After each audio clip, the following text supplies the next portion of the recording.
socking out the plug. We just socking out the plug. Now take your plug out your socket.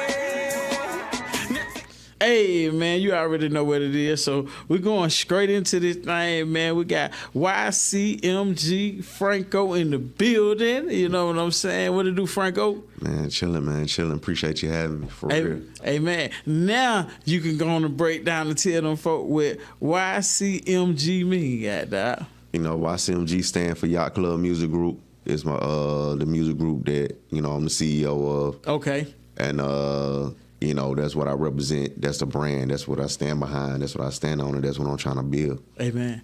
I had to say that, y'all. You know what I'm saying? He was finna get ready to tell it to me. I said, nah, hold up. We got to say this for the show, man. So, man, it's a blessing to finally get you on the SocketTalk podcast. Yeah, I've been seeing you working, you know what I'm saying? I've been seeing the visual. I've been hearing the music up, Zoom, you know what I'm saying? The whole 9 yards, you know what I'm saying? So, you know, I don't even know where to start. I definitely like that track with you and Boosie, though. You know what I'm saying? That's a hot track. You and Boosie, both y'all chemistry, you know what I'm saying? It was going back and forth with that thing. So tell us a little bit about that collaboration. I mean, you know, it was something that I had did to this song that I had did originally called Zoom. Okay. You know, Zoom started taking off, you know what I'm saying, hit 1 million streams. And then, you know, my partners at the time was just like, hey, you know, let's do a remix to it. Like, song hot, the record hit, we done hit 1 million streams. You know, we tearing up the internet right now. We done blew everybody, and so like, okay, let's take the song to the next level. So, you know, they were like, man, you know, my partner at the time, Shay, came to me and like, how you feel about just putting Boosie on the record? Right. So, you know, I'm like, man, Boosie, man, that's one of my idols. Like, let go. You know what I'm saying? Like, you know what I'm saying? Just like, that'll be I think he'd be a great fit for what we were trying to do at the time. Yeah. Good look. Most definitely. So, you know, I'm young, I'm hungry, you know, I want it, trying to make it in the game. Amen. We did the record. Boosie invited me to his crib. We did it at his estate. I let him hear the concept.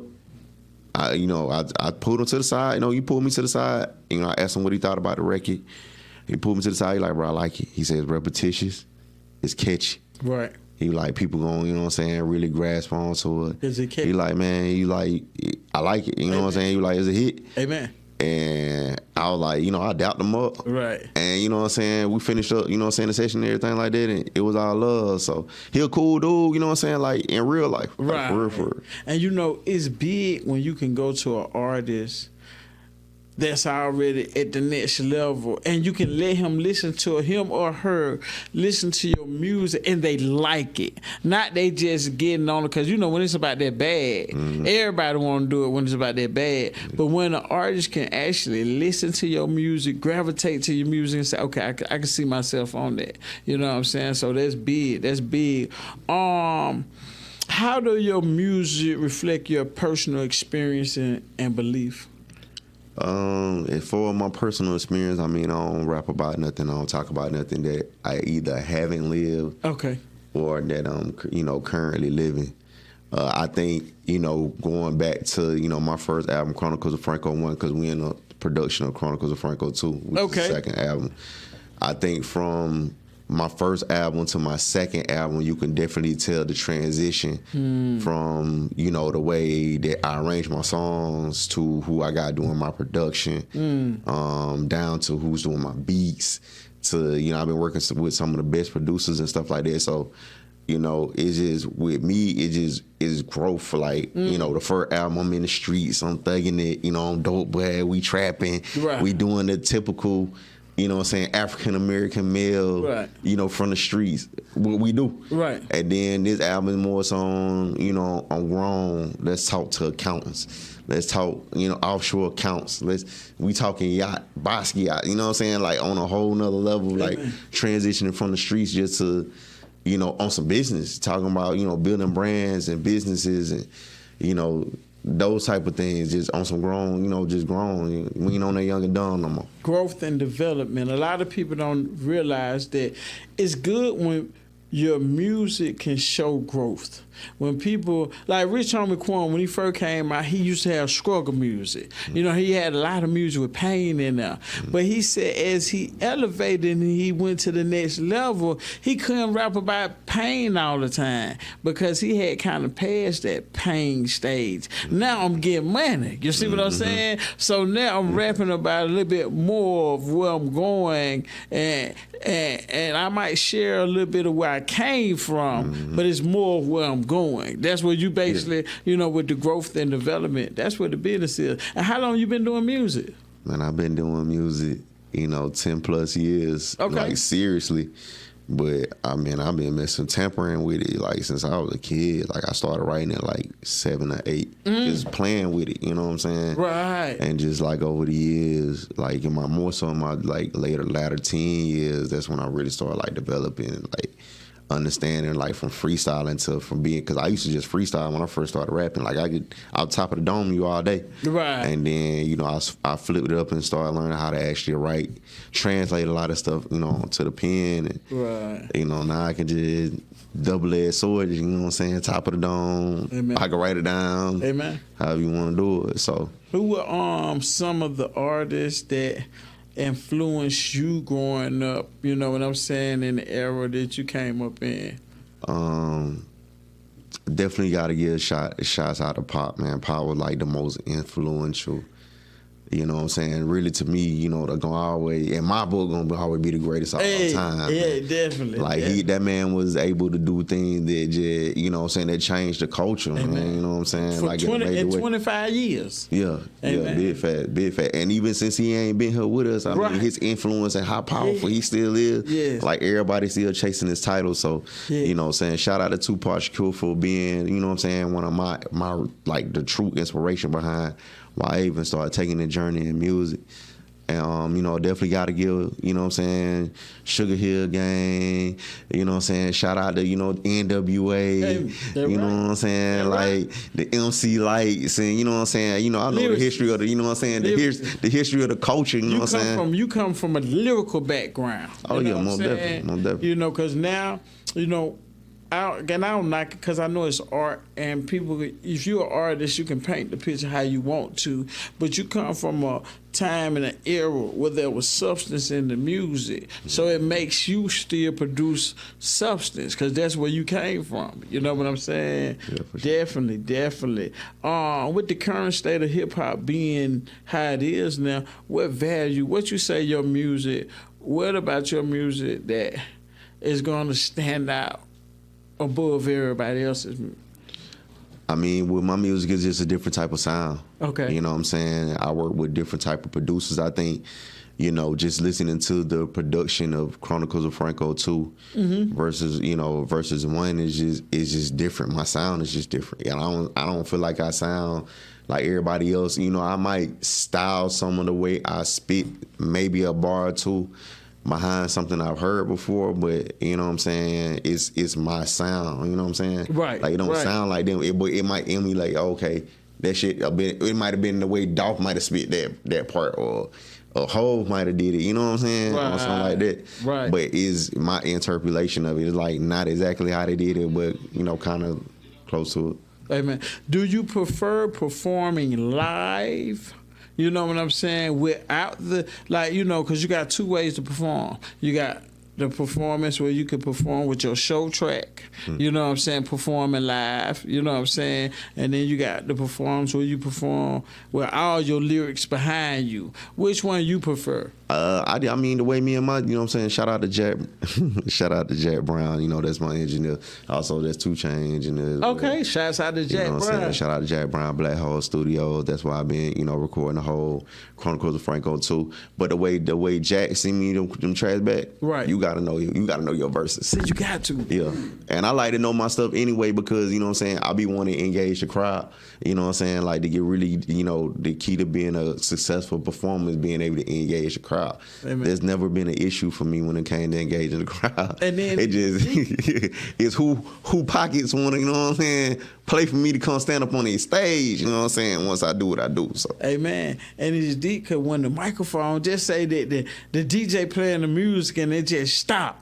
You got to be able to keep on going. But I've been in situations like that where I had to do like acapella verses and like acapella perform. You got to know your music. Like when I get up on, I'm not getting up on no stage and I don't know my stuff, know my material. Matter of fact, you know what I'm saying? I listen to my music, even though once it releases, I kind of don't listen to it no more. But you know, for the most part, man, I listen to my music a million times before you the first person here outside the engineer.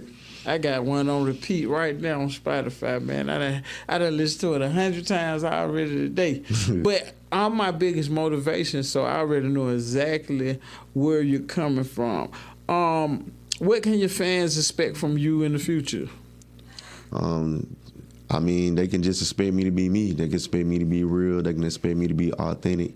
They can expect for me to bring them dope music. You know what I'm saying? Like, you know, just they can expect me to just be able to, you know, be YCMG Franko. Amen. Amen.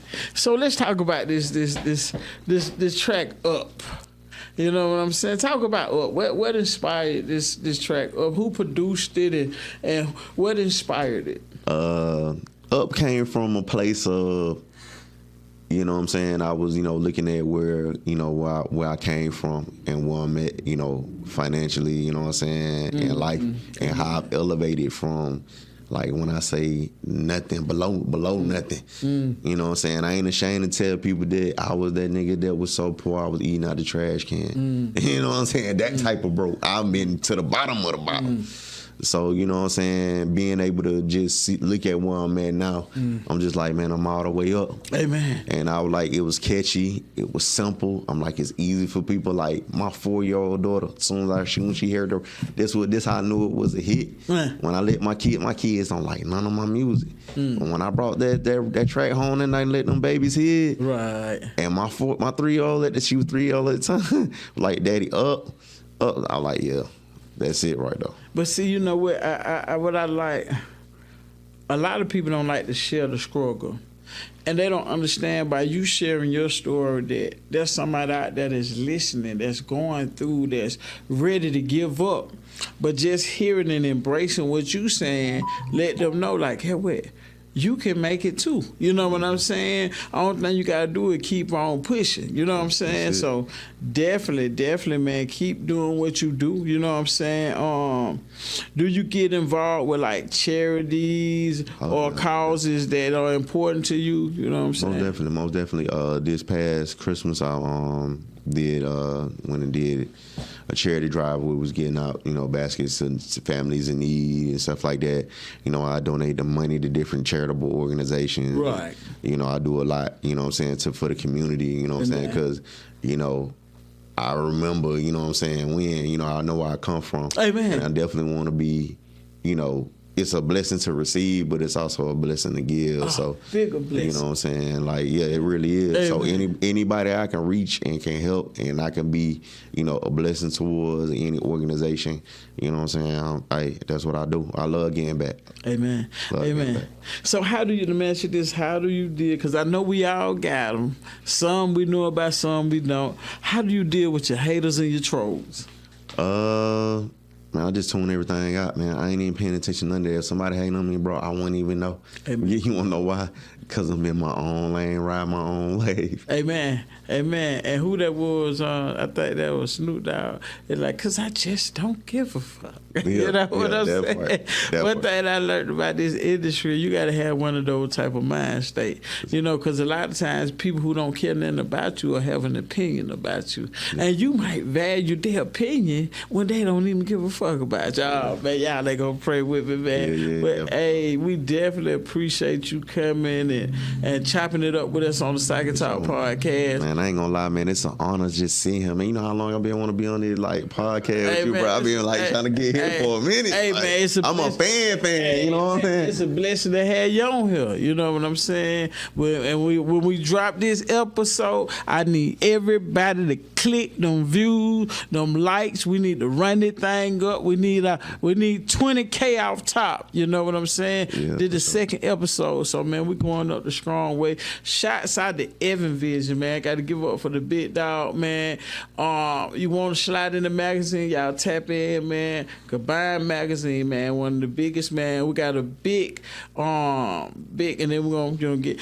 We got a big indie mixer we're putting together for Evan Vision. This event is gonna be epic. We're calling out everybody. We got the date coming up. We got the team putting the date together. But this gonna be an event. Everybody, we're gonna invite everybody. We want all media. If you media, we want you to tap in. You know what I'm saying? So, big ups to everybody who doing their thing, man. Shouts out to Franko for coming through. You know what I'm saying? The SocketTalk podcast, being a blessing to the people. Tell them where they can go find any new music that you pushing up. You know what I'm saying? Keep them informed. You can go everything. YCMG Franko. Let me slow that down. YCMG Franko. That's all you gotta type in. By the time you put in the YCM, you gonna be on already pop me up. So Amen. You know what I'm saying? Put in the YCM. And everything about me, pull up, go on in my social media platform, click the link in my bio. It's gonna take you to all my platforms. Amen. Amen. So that's big, you know what I'm saying? We appreciate you coming through. Like I say, shouts out to everybody who tuning in. This is season 2, man. We in full effect. If you're an entrepreneur, you're an artist, and you got a story to share, a story to tell, man, tap in with us, man. You can hit us at the SocketTalk Gmail, SocketTalk @gmail.com. Or you can just follow us on social media. You can hit us up at Evan Vision. You can DM us at Street Needed a Representative, man. Tap in with that. We going up the strong way, man. We love y'all, man. We will be back next week, man. You already know what the business is. Hey, matter of fact, next week we're gonna be going up. It's gonna be exclusive Sundays, artist appreciation. Everything we do is about the artist. Let